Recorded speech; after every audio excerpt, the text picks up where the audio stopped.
Lieutenant Marcus Hale had always imagined his end would be quick. A flash of plasma, a sudden collapse, a name scrolled onto a casualty list back on Earth. What he hadn't pictured was dying slowly, pinned beneath the flaming wreck of a downed carrier on a battlefield that stank of blood and scorched earth. The air was thick with smoke, each breath laced with burning metal and ozone. He tried to pull himself free, but his right leg was trapped under a twisted support beam. Every attempt to move sent fire racing through his body. His rifle lay shattered a meter away, its barrel warped uselessly. Around him, the bodies of his squad mates sprawled in grotesque silence. The krill had overrun them. Alien shrieks echoed across the battlefield as the insectoid predators picked through the dead, finishing off the wounded with merciless precision. Marcus clenched his jaw, preparing for the inevitable. At least he would die facing them. At least he wouldn't beg. But then she appeared. At first, he thought his mind was slipping. The figure that emerged from the haze was too large, too commanding, too alive.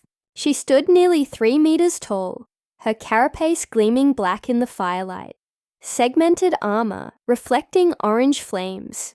Her limbs were long and jointed, ending in claws sharp enough to shear through steel. A krill matriarch. Marcus felt his heart hammer. He had seen hollows of their kind before. Commanders of brood nests, birthers of entire armies. To encounter one on the battlefield was rare. To be noticed by one was usually the end. Her eyes, luminous, multifaceted, locked onto his broken form. She approached with the dreadful grace of a predator who already owned her prey. Marcus braced himself for the killing blow, teeth bared in defiance. Instead, she stopped. One clawed arm hooked the wreckage, pinning him down, and, with insulting ease, lifted it aside. The weight crushing his ribs vanished in an instant. Marcus gasped, struggling to breathe. Before he could react, she seized him, lifting his battered body like a rag doll. He expected claws through his chest. He expected darkness. But she carried him, through the smoldering field, past the corpses of friend and foe alike, into the gaping mouth of a tunnel that swallowed light. The air grew damp, rank with the scent of earth and venom. Bioluminescent fungi clung to the walls, casting sickly green light over her armored frame. Marcus drifted in and out of consciousness, each step jarring his injuries. When he awoke fully, he lay on the cold stone of a vast underground chamber. His wounds had been roughly bound with some resinous secretion, sticky and pungent. His leg still throbbed, but it was no longer broken. He realized with a shiver, she had saved him. But why? He pushed himself upright, leaning against the wall. The chamber was alive with sound. High-pitched clicking, faint rustling, the occasional shriek. Dozens of small figures crowded the floor before him. Hatchlings. Pale, unformed things, their carapaces still soft, mandibles twitching. They were barely the height of his waist, but already their eyes gleamed with hunger. And then he saw her again. The matriarch loomed in the shadows, her presence filling the chamber. She stepped forward, her mandibles parting in what might, to her kind, have been a smile. To Marcus, it was colder than any executioner's stare. Her chest glowed faintly. Embedded in her carapace was a crude living translator device, pulsing with bio-organic light. When she spoke, her voice was a rasp of clicks reshaped into words, each syllable vibrating in Marcus's bones. "This is your purpose, human." Marcus froze. "You will forge my brood.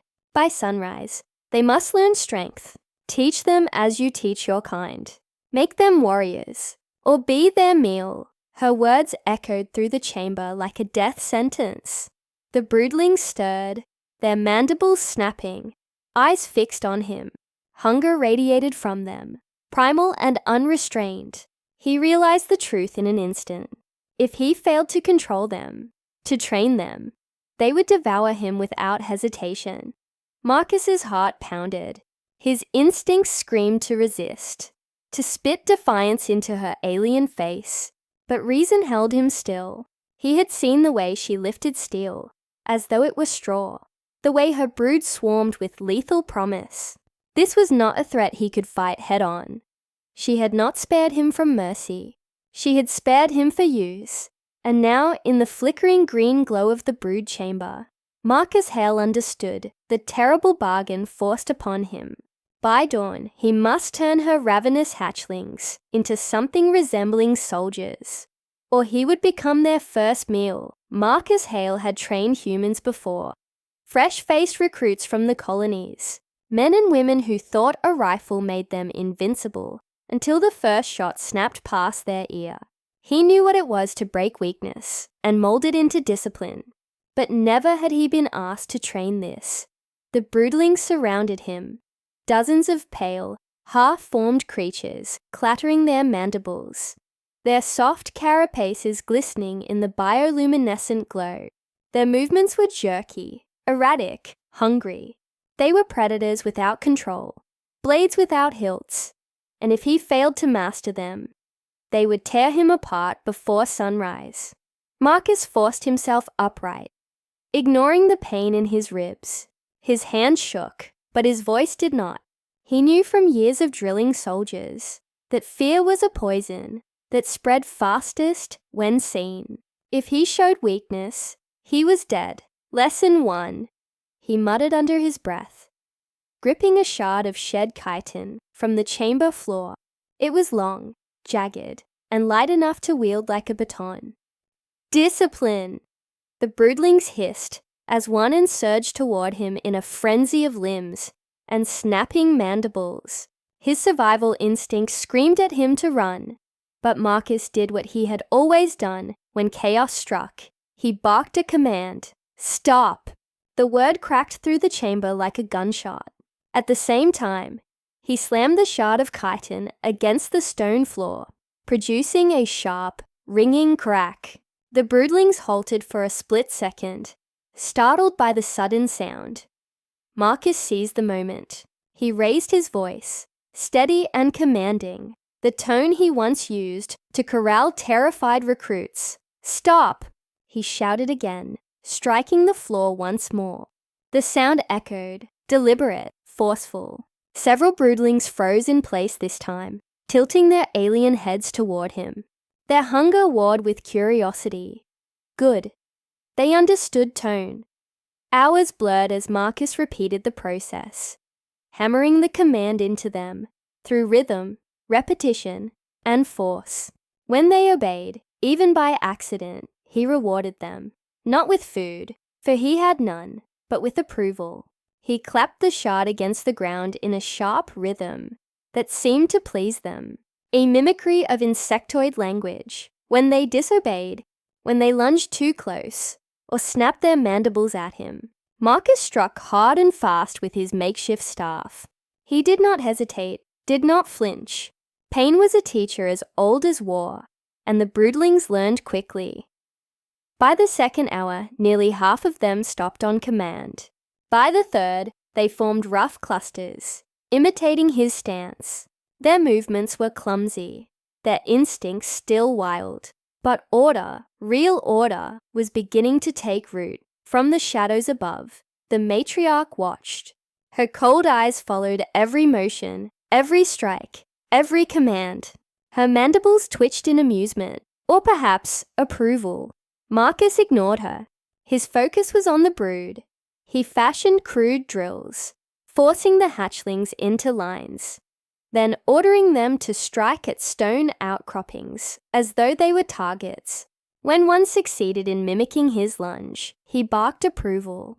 When another faltered, he punished with a sharp blow. The cycle was brutal but effective.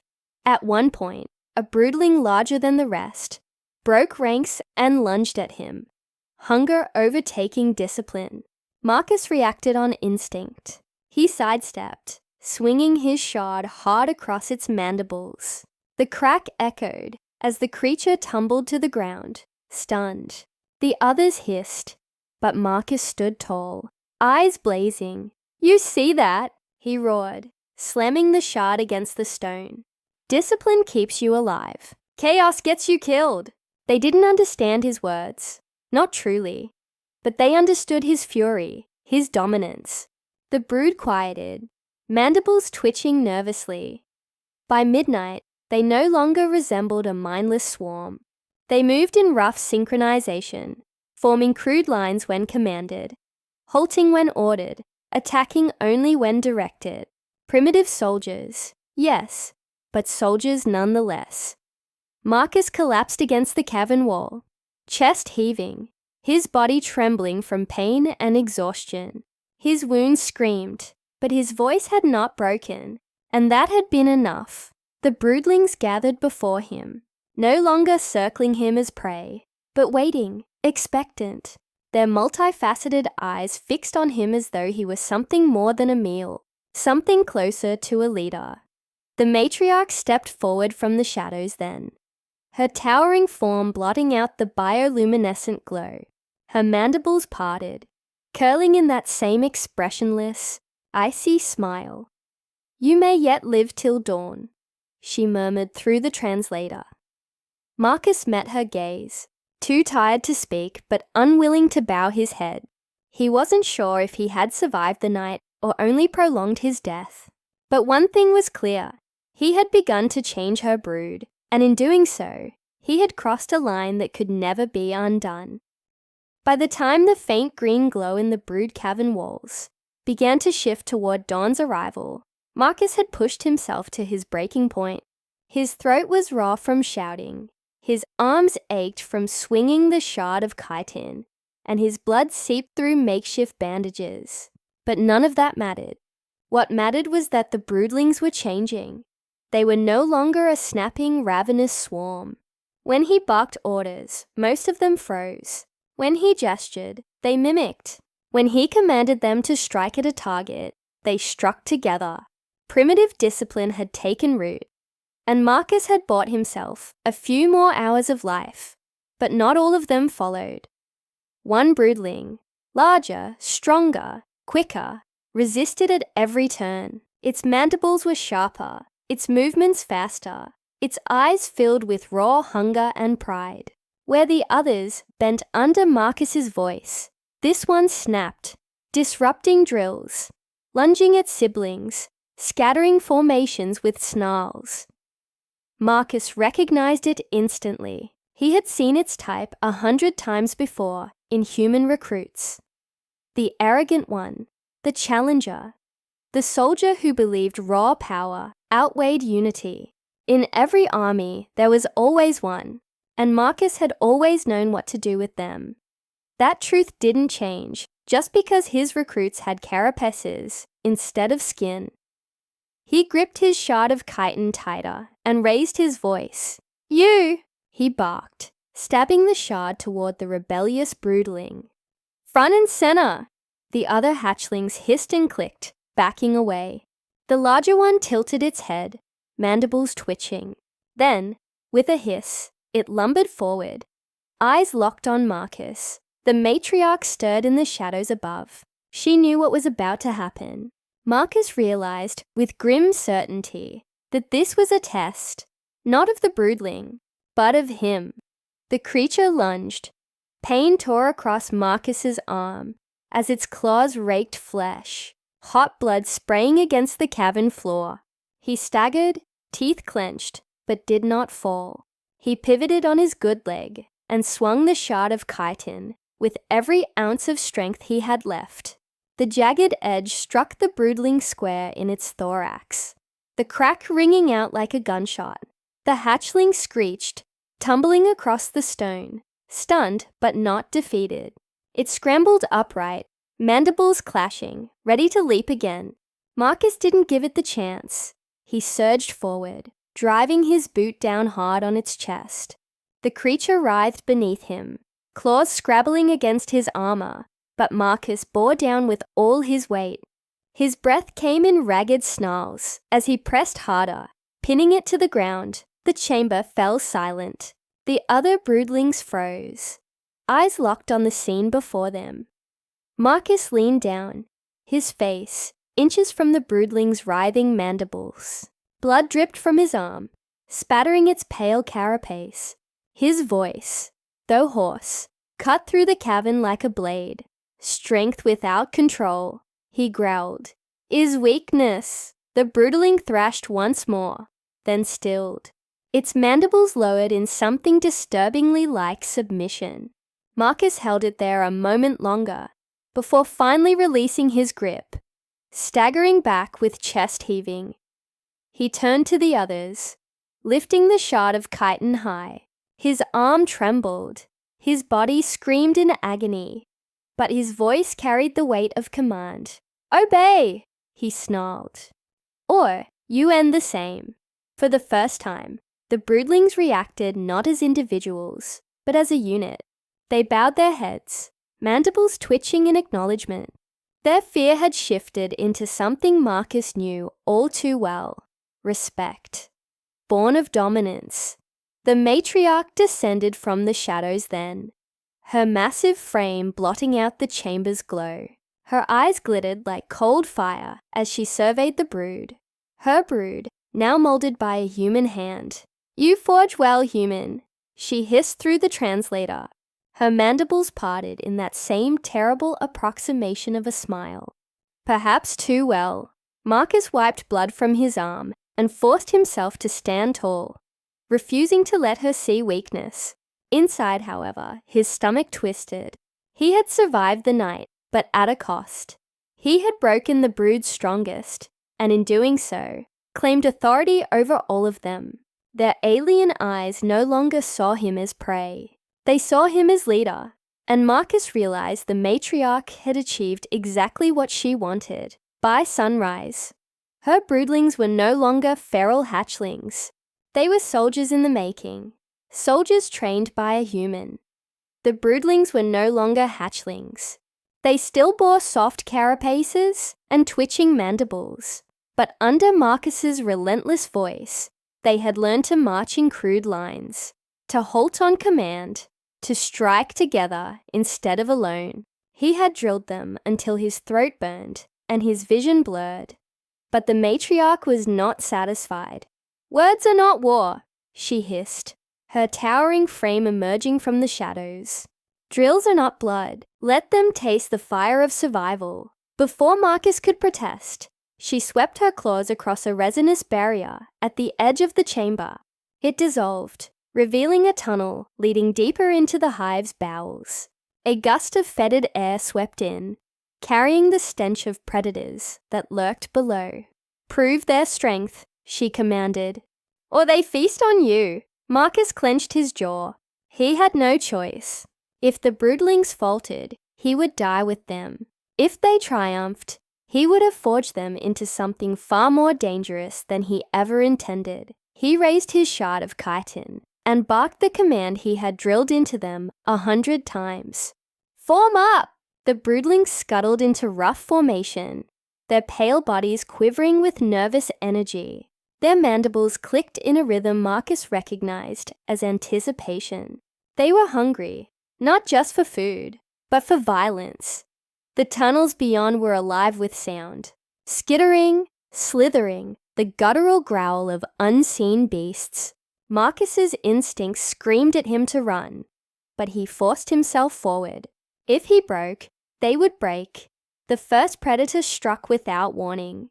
A serpent-like creature lunged from a crevice, its body glistening with acid slime, its maw lined with jagged fangs.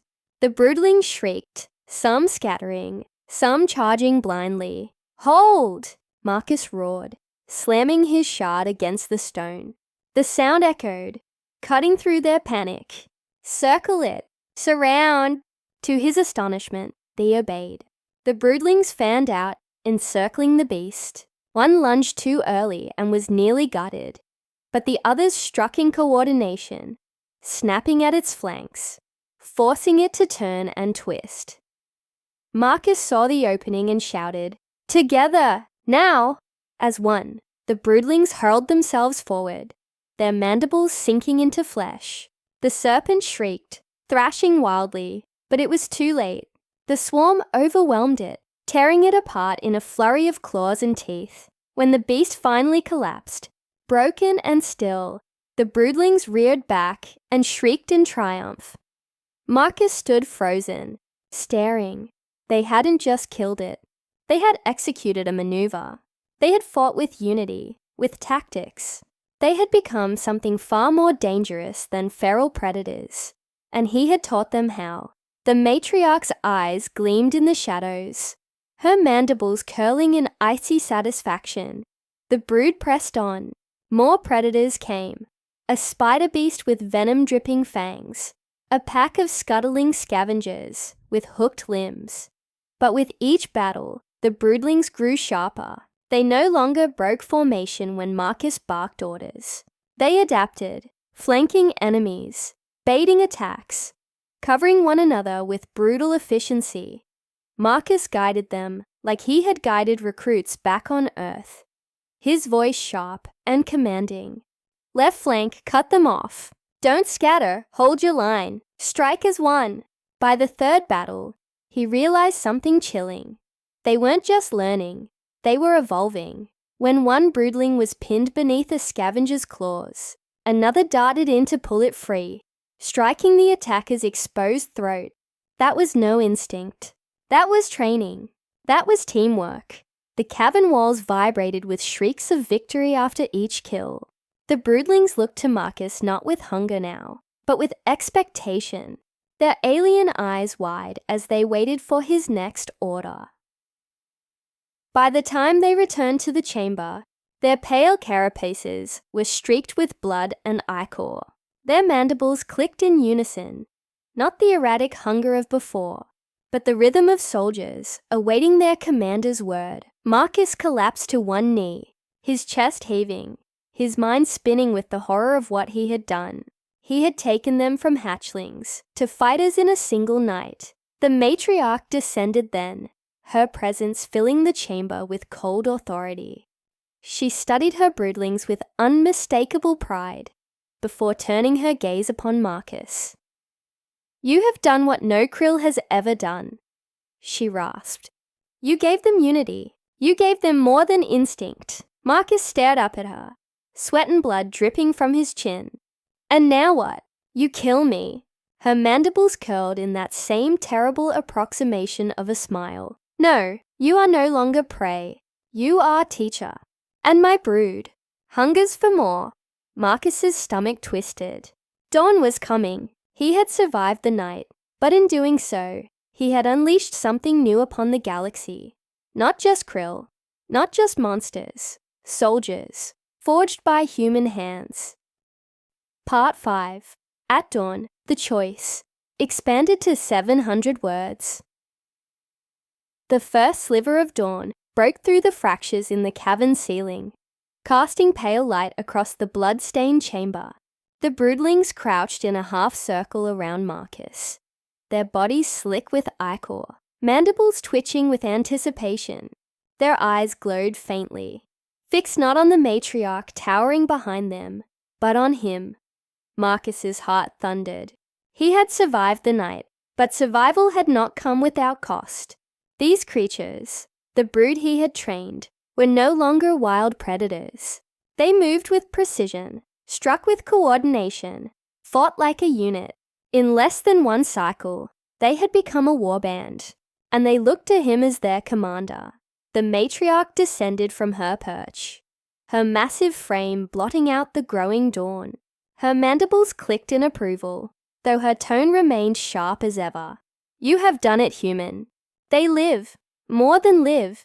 They kill with cunning. They fight as one. You have given them something their kind has never known." Marcus's throat was dry. He wanted to feel relief, pride even, at his survival. But instead, there was a cold dread crawling up his spine. He had not just trained survivors. He had created weapons. The matriarch loomed closer, her eyes like frozen suns. "Now you will continue. They will not stop with this night. They will learn, and they will grow, until the brood is not merely strong, but invincible." Her mandibles curled into that smile again, that terrible mimicry of human expression. And you will lead them, Marcus of Earth. The broodlings shifted restlessly, clicking their mandibles in unison. It was not hunger. It was eagerness, a soldier's anticipation before the next drill. They awaited his word. Marcus's chest tightened.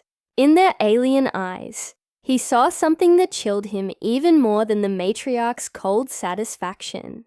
He saw trust. They trusted him. And that trust could damn the galaxy. He stood slowly, his shard of chitin heavy in his hand. He glanced at the broodlings, his broodlings, and then at the matriarch. His voice was hoarse but steady. What happens if I refuse? The matriarch's eyes narrowed. Then they tear you apart at my command. By dawn's end, your bones will be nothing but splinters in their nests.